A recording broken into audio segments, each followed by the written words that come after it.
Two teams stood out to me at Fight For It, number 15. Awesome show. But two teams stood out. It hit home. One was Modern Warrior MMA out of South Carolina, and Matrix MMA out of Greensboro, North Carolina. So Modern Warrior, about maybe 2 weeks ago, went up to Virginia, and they went head to head with Rick McCoy's MMA Institute, and they cleaned their clock. I know how good Modern Warrior is. I've been up against them. I've been up against MMA Institute. I know how good they are. And Rockstar did something that I've never been able to do. You know, I might hold a win or two over them, but not like in that fashion. And for them to go 3-0 against Modern Warriors to go 3-0 against MMA Institute one night was outstanding. And then they came to Fight For It 15, and they had 4 on the card, and they went 1-3. Now, with that being said,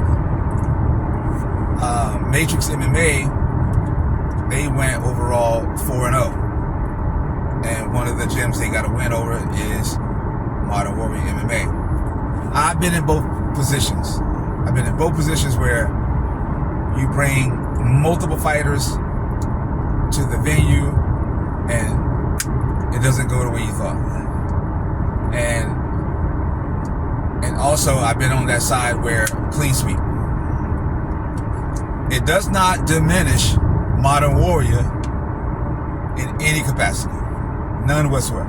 Because if you follow them in the last 2 years, you know, if you count the wins compared to losses, they're an 80% team in terms of win ratio.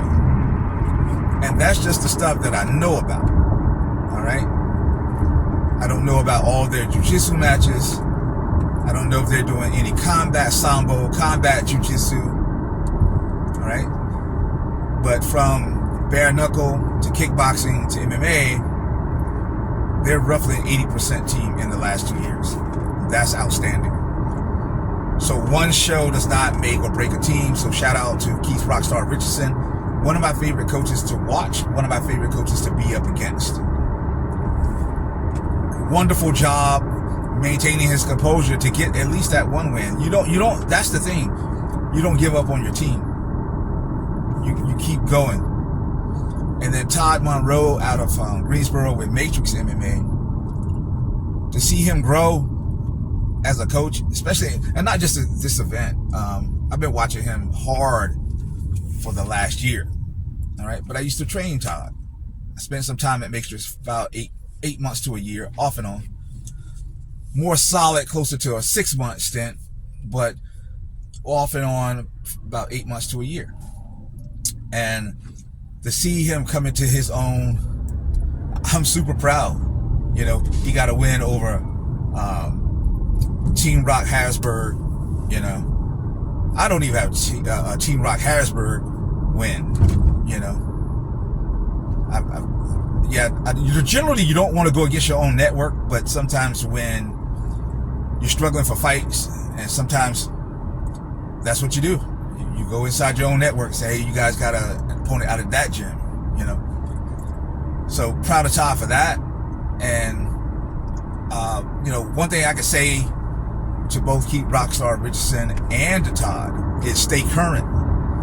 The biggest failure that a lot of coaches go through, man, is they hang on to that success or that defeat because it's a real high. It's a super high. And that high will bring you down, really, because you're stuck on it. If you wallow in your failure, it just seems almost impossible to pull yourself out.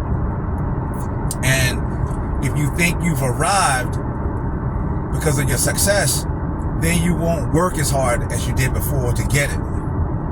So stay current, you know, pay attention to the current landscape, to what fighters are doing.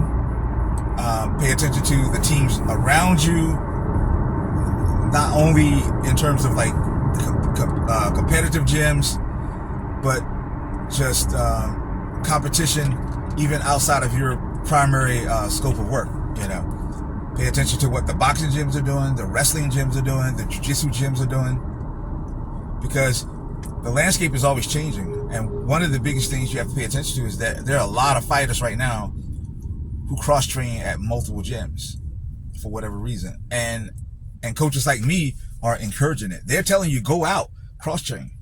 There's nothing wrong with it. You know who your primary allegiance is, who it lies with. So there's nothing wrong. You're coming back home, and with, so much social media and internet stuff going on anyway, it's easy to get ideas from other sources. You might as well just be upfront about it and say, hey, I want to try to infuse some of this into what we're doing. I guarantee you that after a while, coaches are just going to be like, let's try it, because it's so much of it out there, you won't be able to avoid it for very much longer. Look, I'm almost at the gym. Gotta go hold some pads. Gotta yell at a few knuckleheads. I am Coach Sess, and you've had words with the Mad Coach.